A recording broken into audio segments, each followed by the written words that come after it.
الحمد للہ نحمده ونصلی علی رسولہ الکریم اما بعد اعوذ باللہ من الشیطان الرجیم بسم اللہ الرحمن الرحیم قالوا ادع لنا ربك يبين لنا ما هي ان البقرة تشابه علينا وإنا إن شاء الله لمهتدون قال إنه يقول إنها بقرة لا ذلول تثير الأرض ولا تسقي الحرث مسلمة لا شية فيها قالوا الآن جئت بالحق فذبحوها وما كادوا يفعلون.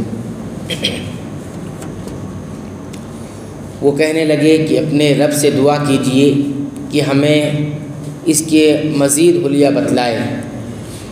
اس قسم کی گائے تو بہت ہے، پتہ نہیں چلتا. اگر اللہ تعالیٰ نے چاہا تو ہم ہدایت والے ہو جائیں گے.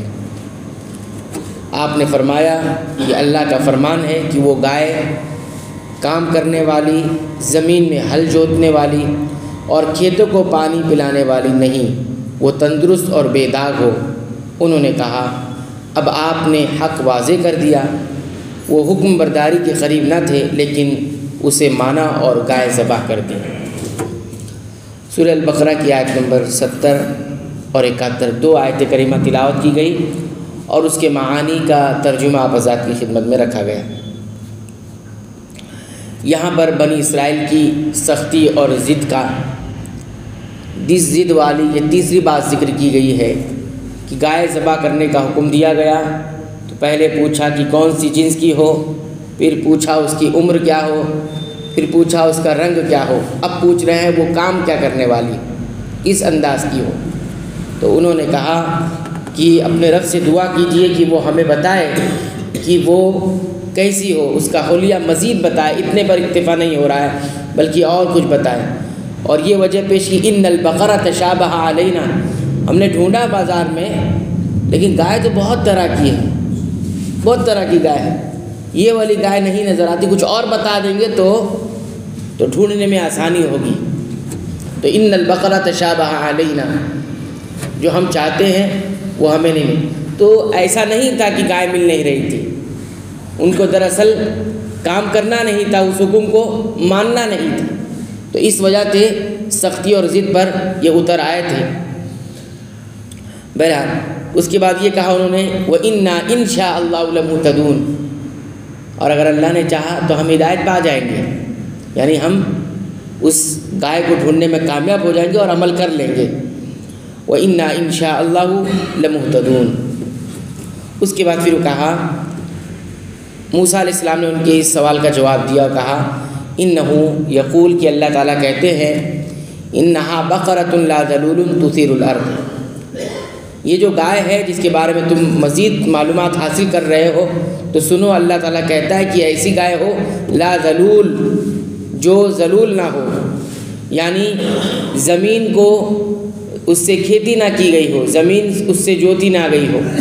ولا تسقی الحرث، اور ایک یہ بھی بات یاد رہے کہ وہ کھیتوں میں پانی پلانے کے لیے بھی استعمال نہ کی گئی ہو. ٹھیک ہے، کھیتوں میں پانی پلانے کے لیے بھی اس کے لیے استعمال نہ کی گئی ہو، نہ اس سے کوئی کام لیا گیا ہو. مسلمتن، بالکل تندرست ہو. مسلمہ ہوتے ہیں بیماریوں سے پاک، کمزوریوں سے پاک، یعنی وہ بیمار بھی نہ ہو، کمزور بھی نہ ہو، بالکل تندرست ہو. اور لا شیۃ فیہا، اور کوئی داغ بھی نہ ہو اس میں.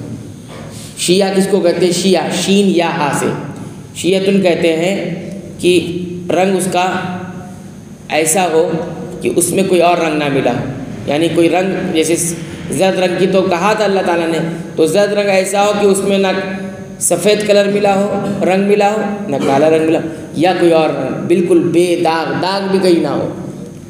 مسلمۃ لا شیۃ فیہا. قالوا الآن، جب یہ سنا تو کیا فرمایا انہوں نے کہا قالوا الآن جئت بالحق، جو ہے اب آپ بالکل اچھی طرح ہم کو بتا دیا آپ نے. الآن اب جئت بالحق، بالکل صحیح بات اب معلوم ہوئی ہمیں. دیکھیے ایک حکم ملا تھا لیکن اپنی ہٹ درمی اور سختی نہ کرنے کے لیے آدمی کیا کیا نہیں کرتا ہے. تو بہرحال قالوا الآن جئت بالحق فذبحوها وما كادوا يفعلون، اور انہوں نے یہ سارے سوالات کرنے کے بعد فذبحوها، گائے کو ذبح کیا، وما کادوا یفعلون، اور حقیقت یہ تھی کہ وہ کرنے والے نہیں تھے۔ وما کادوا یفعلون، اللہ تعالیٰ کہتے ہیں کہ وہ کرنے والے نہیں تھے، لیکن اب دیکھا کہ سارے سوالات اب ختم ہو چکے ہیں اور سب کچھ اللہ تعالیٰ نے واضح کر دیا ہے، تو اب کوئی چارہ نہیں بچتا ہے یہ بات کرنے کے لیے، لہٰذا انہوں نے گائے ذبح کر دی۔ تو یہاں پر یہ آیت نمبر 71 جو ہے مکمل ہوتی ہے۔ تو بہرحال کہنے کا مقصود یہ ہے کہ بنی اسرائیل کو چھوٹی چھوٹی اور بڑی سے بڑی ساری باتیں جو ان کے اسلاف نے کی تھی ان کو یاد دلائی گئی، اور انہیں بتایا گیا کہ یہ مرحلے سے تمہارے باپ دادا گزرے ہیں اور ایسا انہوں نے کیا ہے۔ یہ بات جو ہے مشرکین کو بھی یاد دلائی جا رہی ہے کہ انہوں نے بھی اس طرح سے ہٹ درمی کی اور کیا کیا ان کے ساتھ ہوا۔ تم بھی اس قوم سے عبرت لو اور ان کی روش پر مت چلو، ان کے بہکاوے میں مت آؤ، اور اپنی روش کو ٹھیک کرو، ایمان کی راہ لو، جو حکم دیا جاتا ہے اسے کرو، اس میں قیل و قال، ہیلا سازی، بہانے، خود کرید، یہ ساری چیزیں نہ کرو۔ اس کے بعد اصل واقعہ جو شروع ہوتا ہے، جس کا ذکر پہلے ہم نے مختصر کیا تھا کہ یہ گائے ذبح کرنے کا حکم کیوں دیا گیا تھا، تو وہ اگلی آیت میں آ رہی ہے۔ اللہ تعالیٰ قرآن میں کبھی کبھی ایسے اسلوب بھی اختیار کرتا ہے جس سے شوق پیدا ہوتا ہے۔ اب دیکھیے گائے ذبح کرنے کا حکم آ گیا ہے، لیکن واقعہ سمجھ میں نہیں آ رہا ہے کہ یہ گائے کیوں ذبح کرنے کے لیے ہے نا۔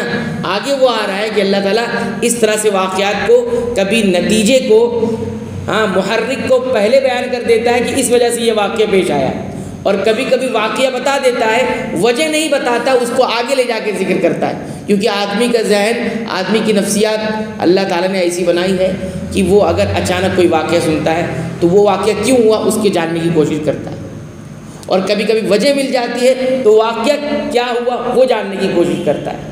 تو یہ قرآن حکیم انسانوں کے ذہنوں کو جھجوڑتا ہے، اس لیے پہلے واقعہ ذکر کر دیا گیا اور اس کا محرک جو تھا یعنی واقعہ کیوں پیش آیا ہے اس کا ذکر آگے آ رہا ہے۔